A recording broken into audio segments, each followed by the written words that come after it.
All right. Joe Speak Podcast. Always have a good one. Always say I have a good one. And I don't lie. So when I say I have a good one, I do.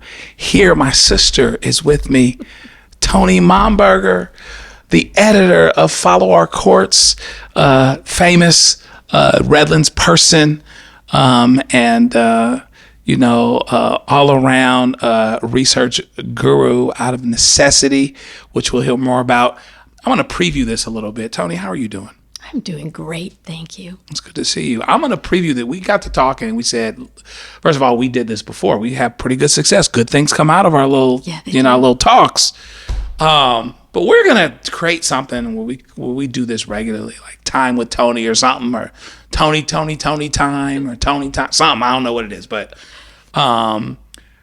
the stuff that you're doing is so important, and I think it gives us a good sense for where we are on some issues that are very dear to all of our hearts, and they are super important for people without them knowing.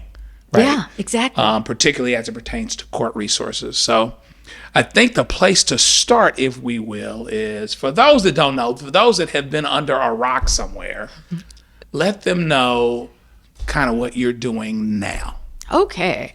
I am the executive editor of Follow Our Courts, and we cover, it's a news medium, and we cover basically, I would say, 3 different kinds of things. We cover the cases in the Inland Empire, local. My belief is no news matters like local news, right? So it's the Inland Empire Court, Riverside, San Bernardino courthouses, cases, right? Really important for anybody who has an area of advocacy, which you and I are around a lot of people who say, this is my issue, this matters to me. Right. There are cases that are coming to the courthouses locally that have a huge impact on what happens with those, whatever the issue is.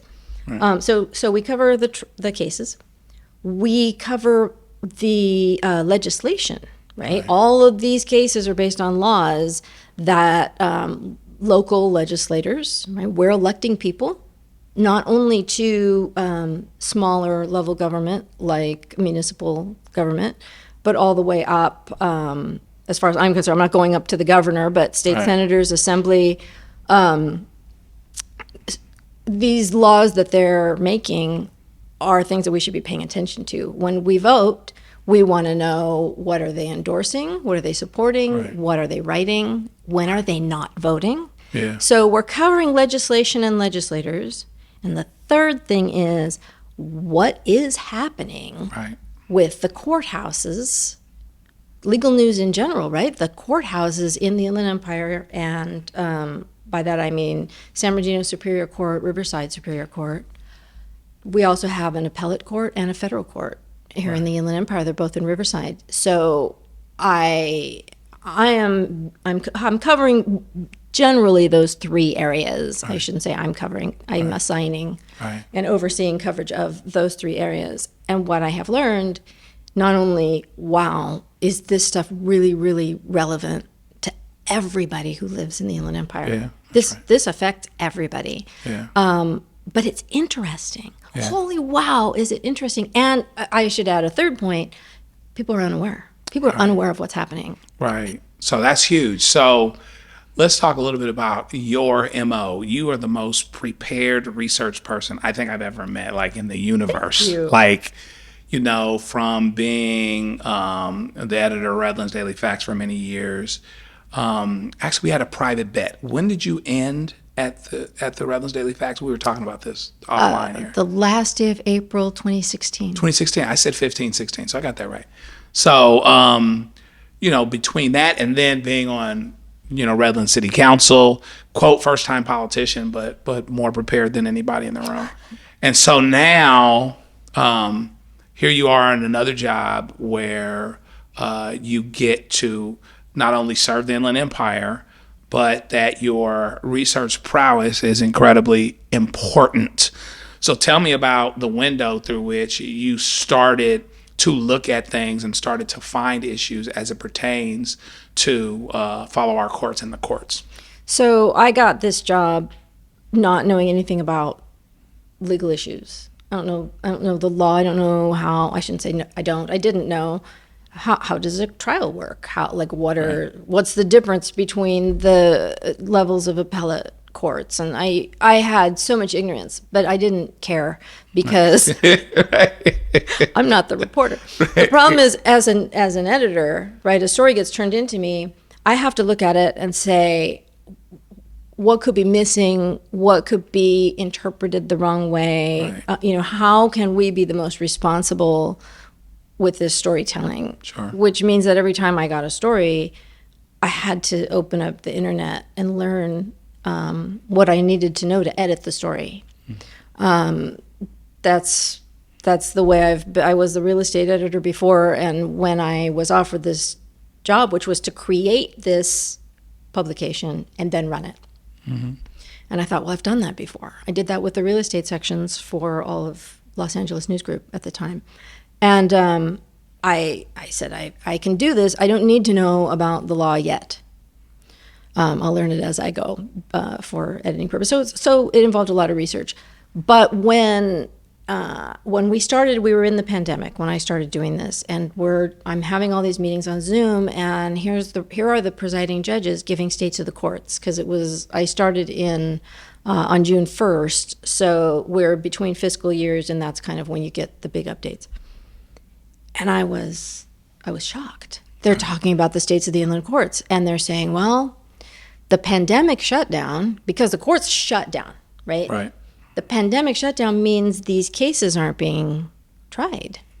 And there's a constitutional right to a speedy trial. So these delays are problematic in these many, many ways. And I thought, oh my gosh, that's interesting. I had no idea that was the very, very tip of the iceberg, because I was kind of tumbling through these crises. Our inland courts are in so many crises. Not just the pandemic backlog, and still, they reopened those courts years ago. By now, we're still in Riverside. I think they still have 2,800 cases that are from the pandemic backlog.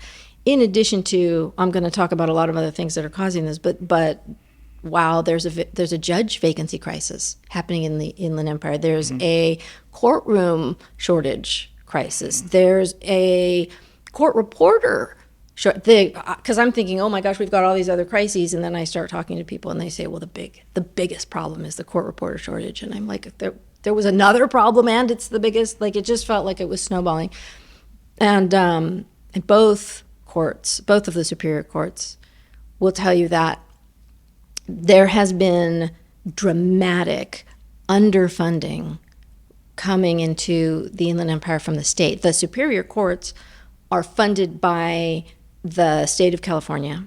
We have 58 counties, so 58 superior courts. California represents the largest court system in the nation, possibly the world, but definitely the nation. I don't want to give hyperbole. But the Inland Empire is 20%.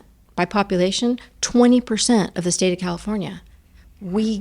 Our caseload is about 12.5%. I was doing the math yesterday to figure this out. The state of California in the last couple of years has had around 4.4 million filings. We've got about 550,000 filings coming out of the Inland Empire last couple of years average. So 12.5% of the caseload, 20% of the population, we get 2% of the state's 2% of the money. For the superior court. So this is fun. I'm going to go forward here. Huge problem. But at the risk of saying something that's super simple, folks drive by courts all the time in this area with no sense of how much they deal with or they affect their daily reality. Yes. Hasn't that been like a big thing to you? Like, people just don't get, I know where the courthouse is. They'll say, oh, go here. It's across the street from the courthouse. It's almost like the courthouse is a landmark. You know what I mean? Like, something you can throw a rock at, something you can drive by, something Here's how to you get use. tamales. Yeah, right. Let me mention the courthouse. That's right. Yeah. But I'm not sure that the average person in the Inland Empire, the average person in general, but we'll talk about the Inland Empire just because of the resource, so the resource issues we're having. really understand how important and fundamental the courts actually are, even if you, person A, is not using them, even if you, person B, are not going to court defending cases, or you are a habitual offender or whatever else.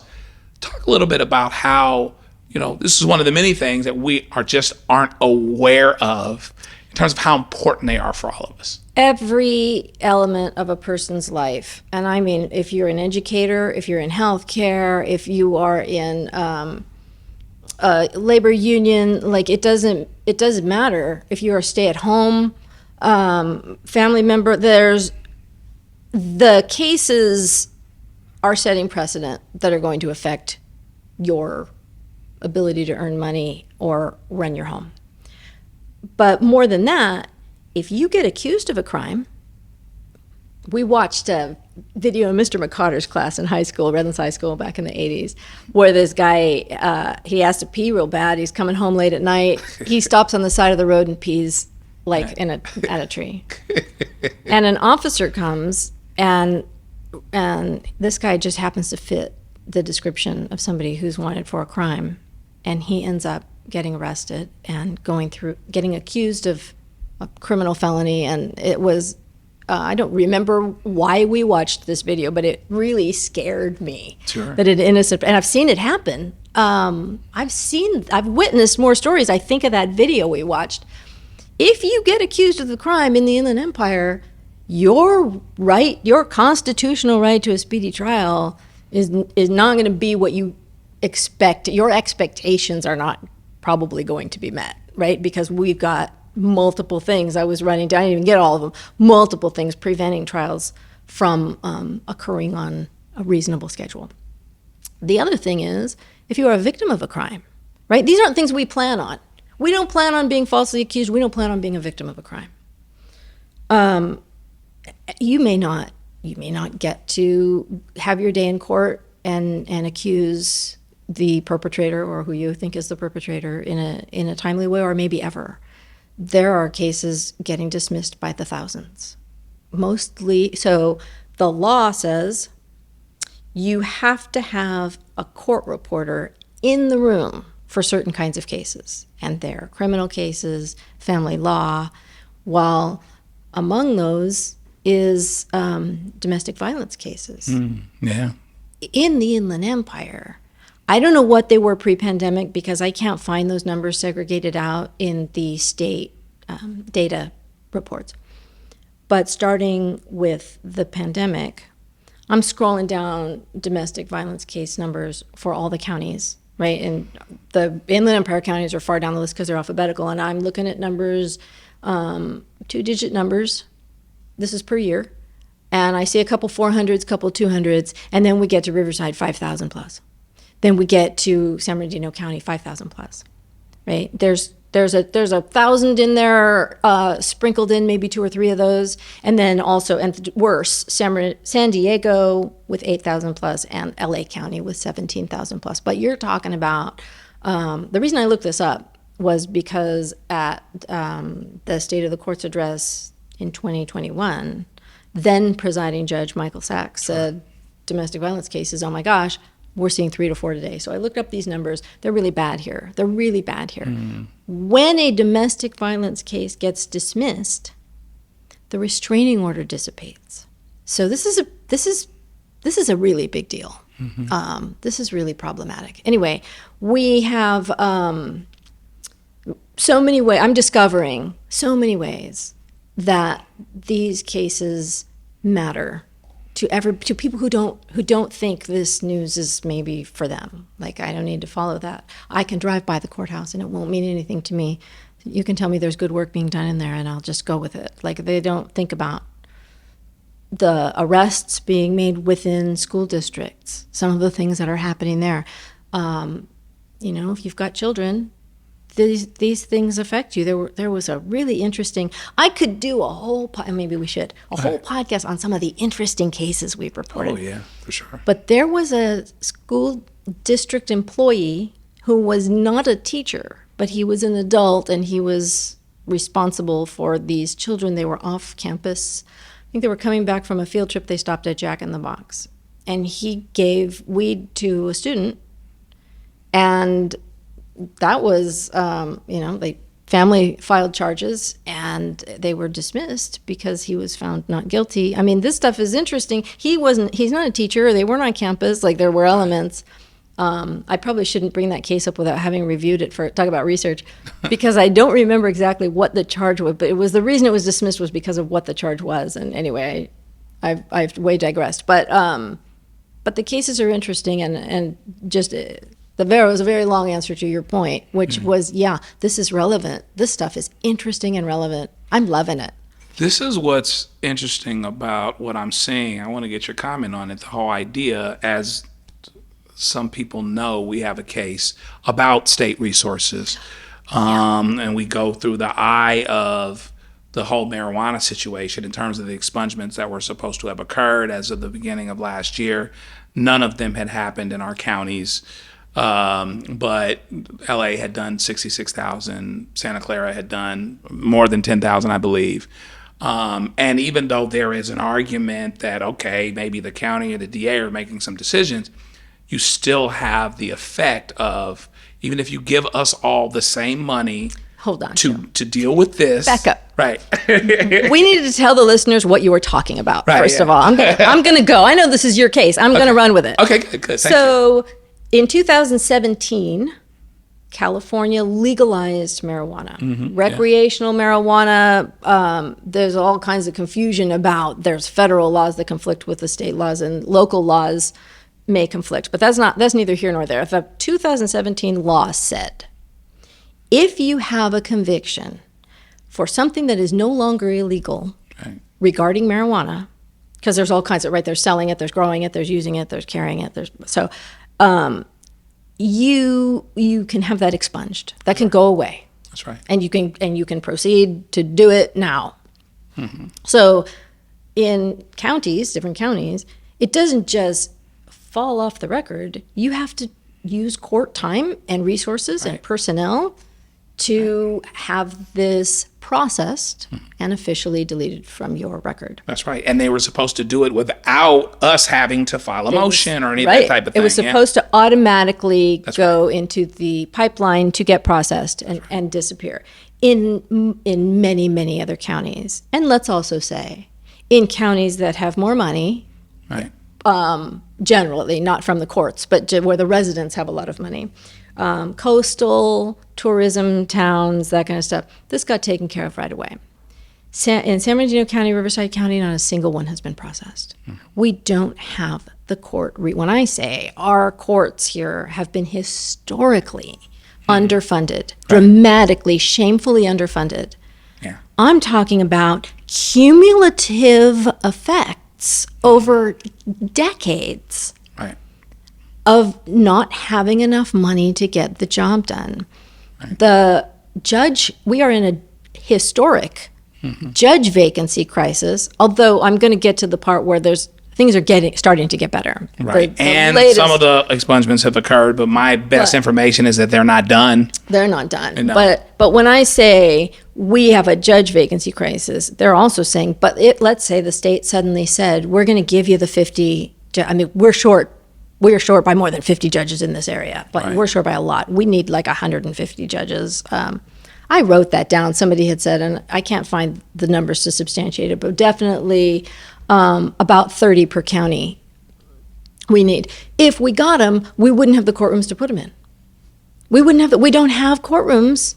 We have dismissed we wrote about a case in Riverside that was dismissed because they were ready to go. They were on the last day of the extension. They're ready to have this trial, and there's no courtroom to hold the case in, and it ended up getting dismissed. And it was a violent case. So there are all kinds of problems. But coming back to this, so when I tell people, oh my gosh, we don't have the funding here to get the job done, it's a constitutional right? This is a big deal. Justice. We expect justice. I think we all think, well, if I didn't do something wrong, I'm going to be okay. This woman that we're talking about has a marijuana conviction on her record. And she says, here are the consequences of having that, right? It's hard to get a loan for education or down payment on a house. Right. Well, not the down payment, but the mortgage. It's hard to get a job. Like, this is affecting her negatively. There are consequences to this. It should have been expunged 6 years ago. So she says the state is discriminating against. I'm a woman. I'm a person of color. Right. I am a common demographic in the Inland Empire. Exactly. The 909. That's the other part. They get Right. Folk get mad at you. Joe, you talk about race and people of color a lot. We are majority minority people of color in Riverside and San Bernardino County. And the rich, when you go to another county or Right. go to the coast, that's how they see the 909. Right.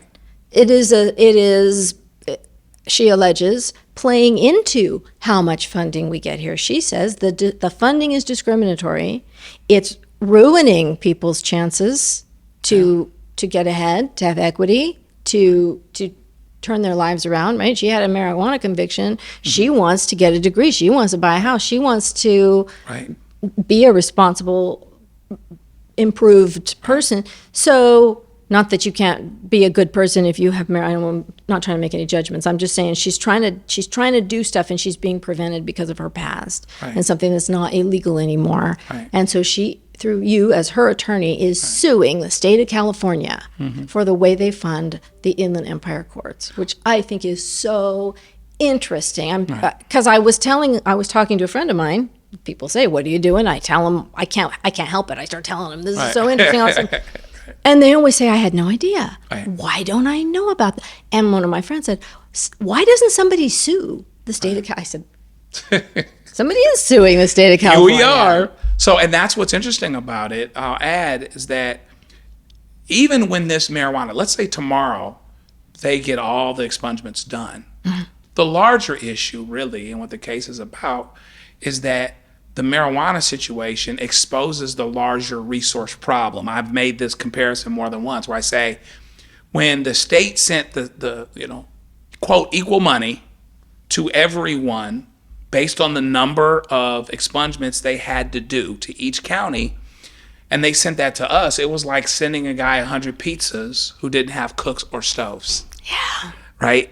Yeah. And so our larger problem here is the resource infrastructure at the bottom. You got all these cases to process, but when you were in COVID, and any negative trend disproportionately affects whoever's already behind, the number of employees that we were under, the number of judges that we needed already, the number of the ratios in terms of cases per judge and things like that were so off and out of whack. And I think the biggest thing that it keeps coming back to is the notion that how is it that we have so much of the land area, so much in the way of the people, 12%, but so little in the way of the resources. Geographically, Right. the Inland Empire is massive. Right. I was talking about 20% of the population. Geographically, San Bernardino County alone, which is the largest county in the world, Right. only because I think other countries don't have counties. It's the largest county in the country. It's bigger than most countries, yeah. It can take you 4 hours to get to a courthouse by car. Yeah. Like, this is problematic, right? Right. During COVID, when everybody was trying to conduct what business they could electronically, remotely, Yeah. that helped some people, because if you live, they used to say, if you're in Needles and you need to get to, San Bernardino or whatever. I tried to get to Needles for ribbon cutting. Right. It was a morning ribbon cutting, and the traffic was laughing at me. I gave up and came back home. Right. You can't get there if you need to get there. I wrote a column about this. If you have to get there because you have a court, I could turn around and go home. No problem. They didn't know I was planning to attend this ribbon cutting. Anyway, the ribbon cutting, by the way, was because they're adding services in Needles, right? San Bernardino County, when I start talking about the optimism, good things have been happening in the last year or so. We are moving in the right direction here. But I'm saying I'm going to talk about that later, but let me comment this. As an outsider, sitting in these industry recaps of what's happening with the courts, I can feel the energy. We're getting more money. We're getting some judges. We're getting a new courthouse. We're getting technology that's going to increase equity and access to justice and just make it easier for people who don't have to find childcare or don't have a reliable vehicle or all the things. Right. Can't afford the gas. So I can feel the positivity of all this good stuff, and I would hate for them to think, well, we're all feeling good and Toni gets out there and pisses on our parade. But as an outsider who's realizing, oh my gosh, look at all these crises going, like I can understand why there's optimism there, but at the same time, we're looking at we're not fully funded. We're not getting, we've got this COVID backlog. We've got a total crisis with court reporters. I can get into that. I want to jump into that for a second, the COVID backlog. Talk about what COVID did to us. Oh my gosh. COVID obviously, right? They shut the courts down. This is kind of interesting though. There are a lot of filings that decreased during COVID because the environment in which we operate changed, right? And I have a list, of course. So the workload with the kind of cases that are, unfortunately, they're like low time consumers, like those kind of cases decreased. Right. I have a list. But I'm panicking now because I don't want to waste time. So with remote schooling, like there's less traffic infractions, that kind of stuff. Juvenile justice matters, like kids are at home. So you're not seeing a lot of that. But high volume, low workload cases decreased, but the more workload intensive case types, felony, mental health, civil and limited, those kind of cases increased. Yep. Domestic violence cases way increased. Disproportionately for our counties too, huh? Disproportionately for the Inland Empire. I also want to say, going back to the state resources, which we need to be talking about that louder and more. Sure. The state resources are a problem. The policy at the state is that the resources are going to be allocated based on things like caseload, right? Need. Our caseload in the Inland Empire averages over the past few years to about 3,000 cases per judicial officer. The context of that is the other counties are hovering around 2,000 per year. This is an annual number. So an extra 1,000 per person, right? With not enough courtrooms. With less judges, with less courtrooms. Not enough employees, with not enough court reporters, like all of the things. The true definition of doing more with less, right? It's a big deal. The average... San Bernardino County, I don't have the number for Riverside County, but I can tell you that San Bernardino County was getting funded at around 73% per year. And that means 100% of their needs, right? They look at that, and then they look at how much money are they getting. Well, that only funds 73% of what they need to function, to process the cases that are coming in. So this last year, this new budget that was just released, and I want to say this information is a few weeks old. It's maybe a little more than a month old, maybe 5 weeks old. Yeah. Presiding Judge Arglen Yabuno said, we are funded in this latest budget at 91%. Okay. He's never seen it's progress. Such great funding for us. Still 9% of our needs are not getting funded, but 91%, huge advance. And I'm seeing all of these stories coming out. So let me jump back into a minute how I'm saying they're optimistic. There's good news, right? They're going to fill these judge seats that had been approved. They're going to fund them. I think 23. This information is a year old. They said they're going to fill those 23 seats statewide. 4 of them are in Riverside.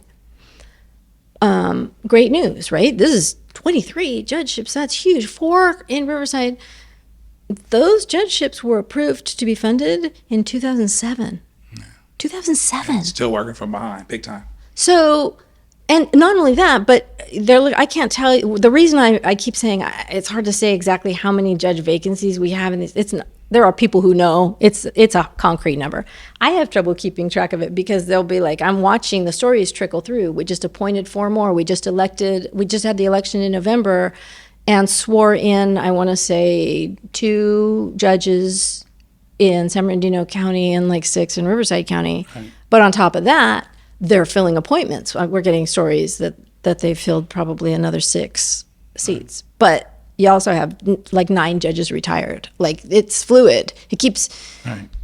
We get excited. We're getting all these judges, but then we're also losing, and you have to adjust. So. That's what's amazing. And journalists are bad at math. So. Even hopefully, as we deal with, because eventually, whether this case goes to the hilt, which we want it to, or however it ends, the landing spot is creating something that is more permanent in terms of the Inland Empire getting the funding that it needs. It's still working from behind, and it's always been working from behind, and we're kind of always a bit of a wasteland. We get extra amount of the stuff. We've got 15-20% of all commerce in America comes through this area. You know what I mean? Yeah. But we don't it's the necessarily 5th largest economy in the world. Right. And so, but we don't necessarily have the resources that follow it that, and this takes you into a whole other myriad of issues, things related to the environment and things like that.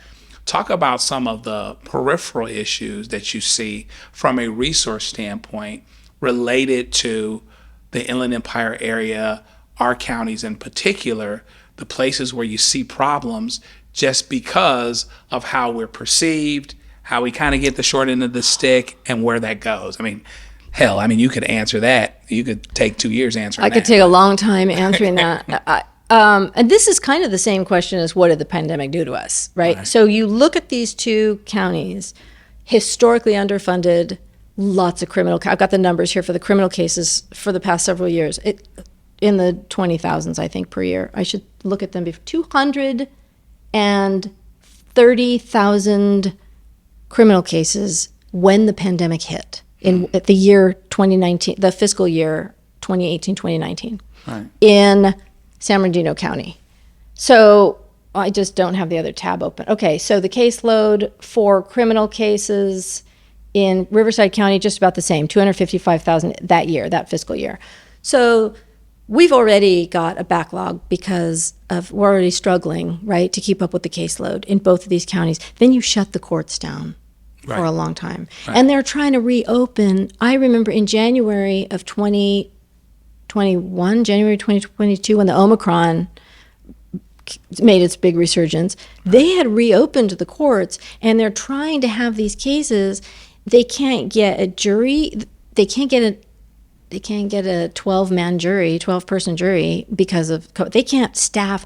Like, they've got a trial scheduled. The bailiff is sick, the jury's sick, they can't staff it. They just gave up. They said we need to stop trying to have trials right now. Right. Because there's too many people calling in sick. And if a person in the jury, they were saying, one person in the jury tries to tough out what they think is a cold, you just lost. You only have a few alternates. You only have 2 alternates in some cases. Right. You just lost the whole jury because that thing's going to spread through that jury box really fast. So we have that going on. But predating the pandemic, right? We still didn't have enough courthouses. We still didn't have enough money. And then you've got this growing beast in the background that is court reporter schools are closing. Enrollment in the few remaining schools is going down by like 50% a year. The number of people taking the state test is shot down. I have the number in 2018. I think 29 people took the test. Wow. That's down 50% from the year before, right. I think. But of those people, 8% passed. Wow. Right? This is bad. People aren't going into court reporting. They're not. And so this is kind of good news, I think, if you're a person looking for what should I become when I grow up. They're aggressively recruiting. I was at a Meet the Judges luncheon, and they said, what are we doing about court reporters? Because you have to have a court reporter for a criminal case, for a family law case. They have to be in person in the room. You've got to have it. And the judge says, I know it's a nightmare. I was out in Barstow, Judge Bovee. He said, I know it's a nightmare, you guys. I know this is a catastrophe for you guys. I completely lost where I was heading with this, and it was really important.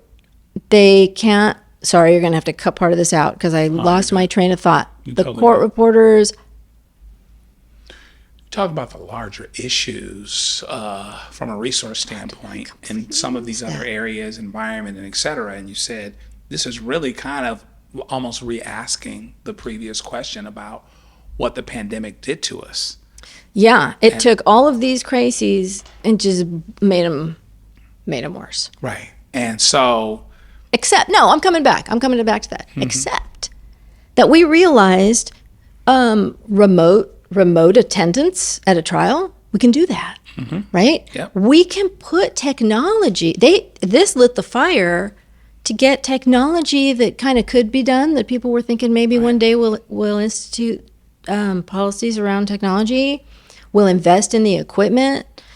At this point, most of the courtrooms in one of the counties, most of the courtrooms have already been outfitted now to record trials and to have remote.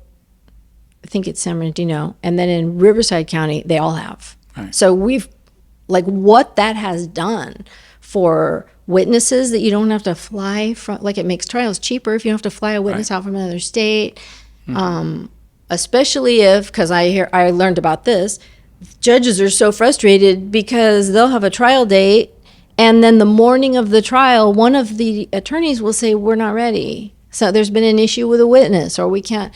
Now somebody else has flown a witness. This is expensive. Right, yeah. And now you have this precious courtroom space that's going to go to waste. right. That's not getting filled. So judges are frustrated about that. But so one of the good things that came out of the pandemic is technology is now a permanent part of trials. And I'll say this, San Bernardino for sure has been behind on technology, which makes it all the more important for that to become a focus. Here's the other side of that coin, even. Couple things. I have a young attorney in my office, Amber, and one of the things that I want for her is for her to get in front of judges. And the technology says you don't have to.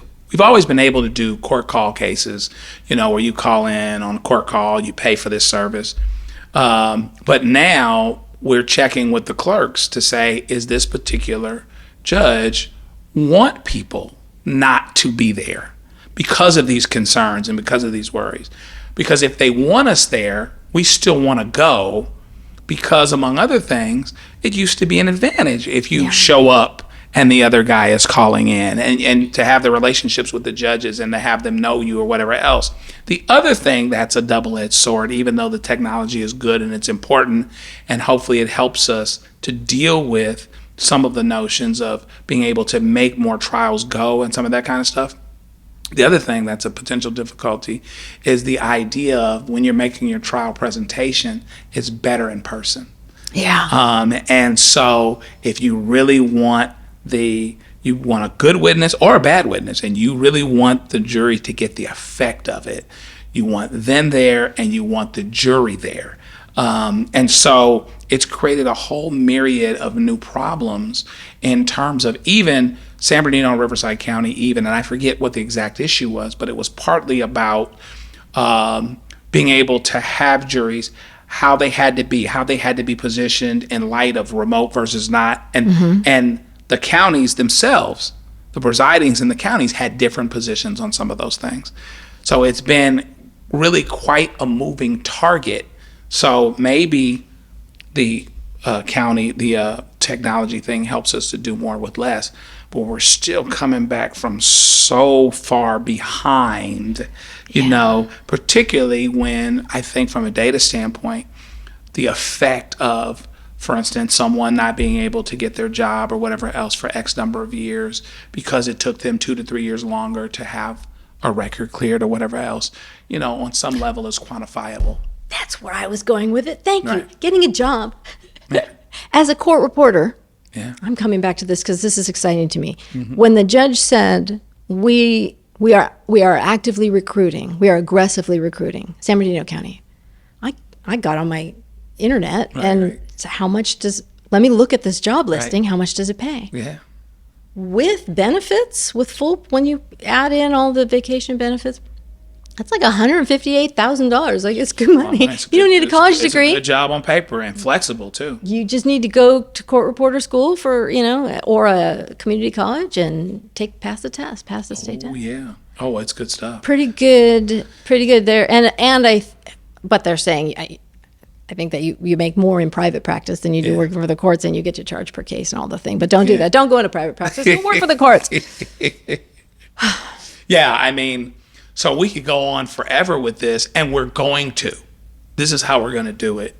I want to continue this discussion on a regular basis where we come back and talk about the state of things, from a resource standpoint.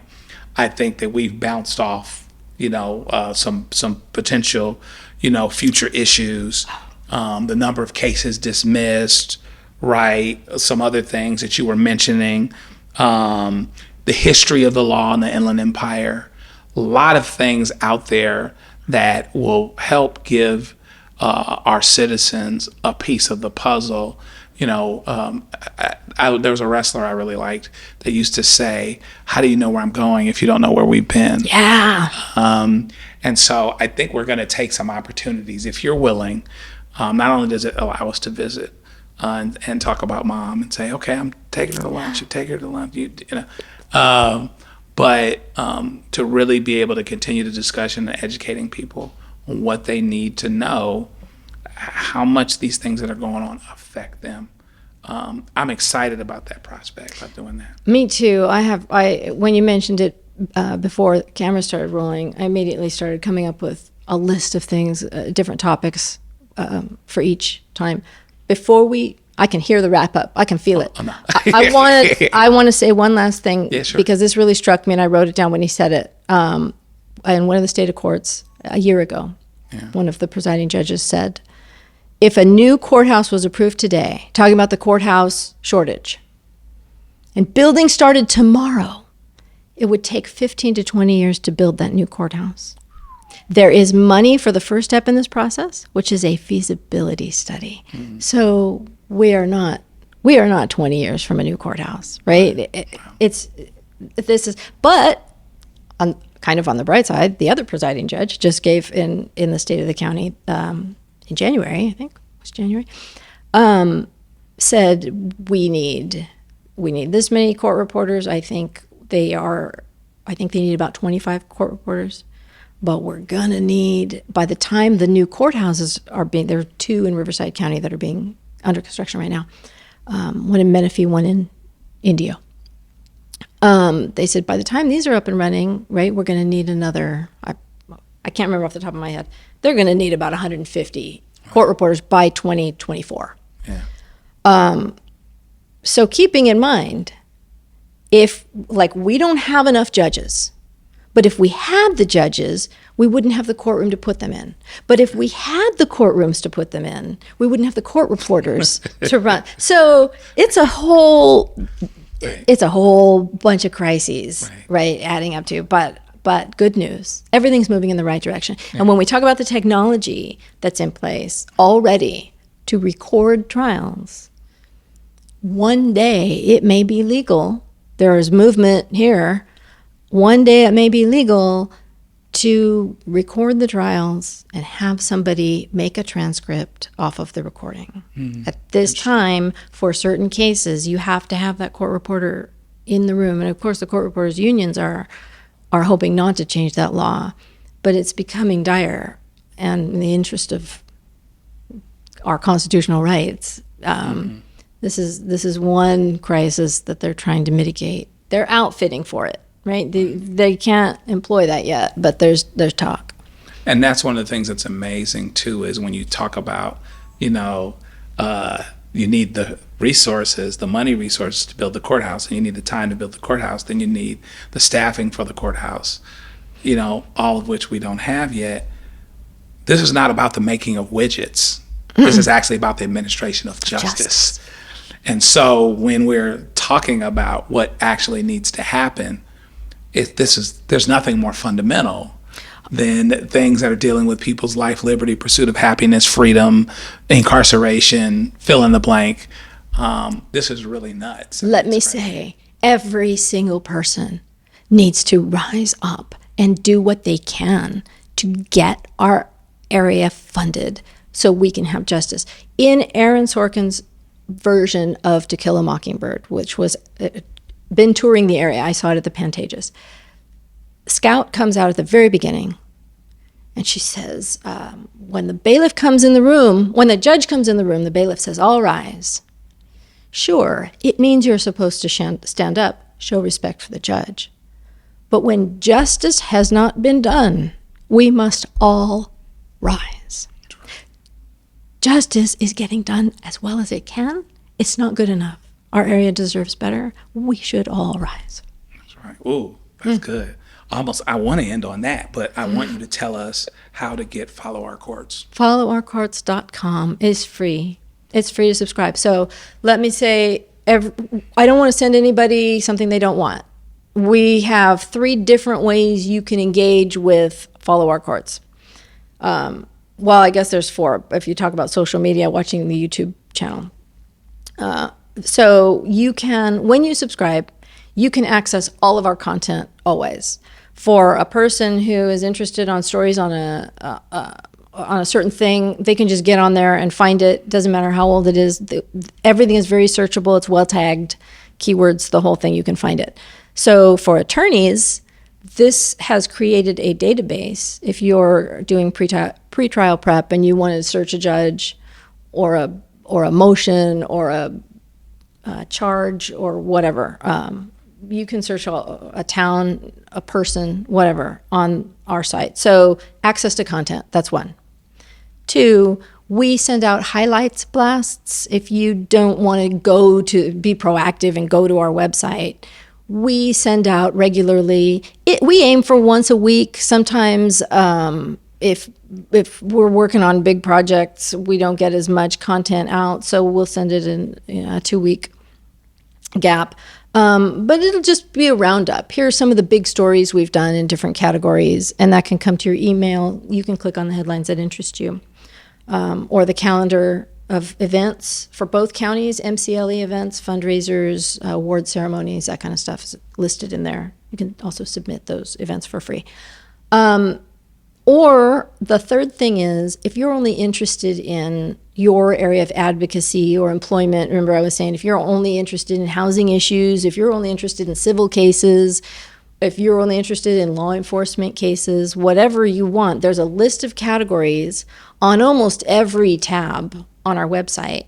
You can subscribe to a category. So every time there's fresh content about housing or a civil case or law enforcement or whatever, finance, could be all kinds of things, personal injury.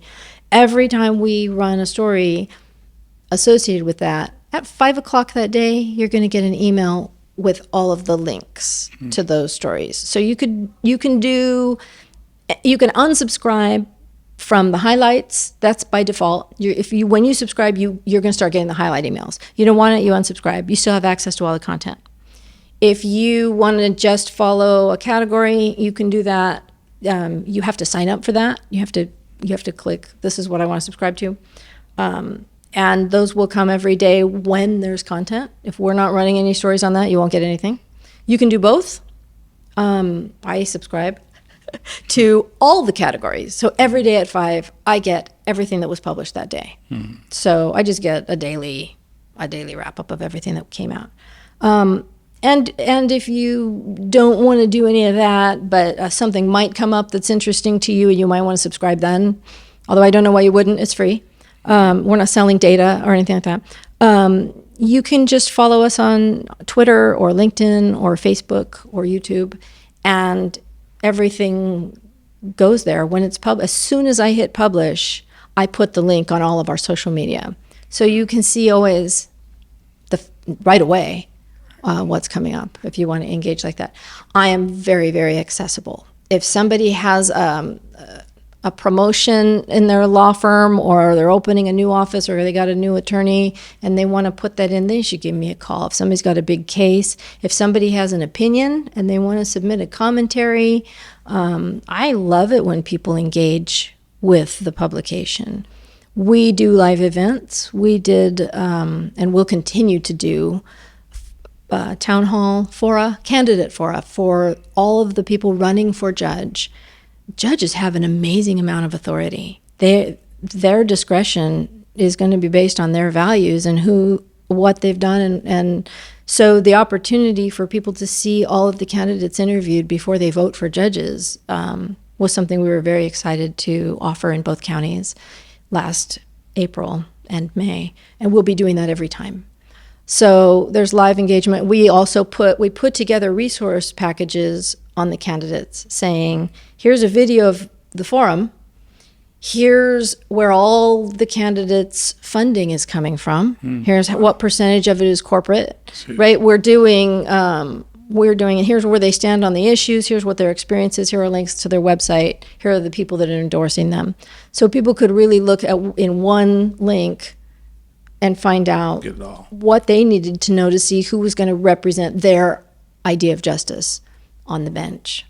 A lot of good candidates. I was so impressed. I have been impressed from day one by the people I have met in the legal industry. Just like people in the media, it's real fun to tell jokes and stereotypes sometimes, and I know that entertainment widely maligns both professions. But wow, good people who really want to serve and see justice done. Yeah, excellent, fantastic, good stuff. Toni Momberger, to be continued. Thank you, Joe. As we continue on and talk about these issues related to the courts. I think you can come back and talk about particular cases. There's big cases that are coming down that are happening, just interesting stuff. I think we'll just show up and talk. It'll be like Time with Toni and be like, okay, Toni, what you want to talk about? Because I got so much, yeah. I know there's an answer to that question each time. So fantastic. Well, thank you, sis.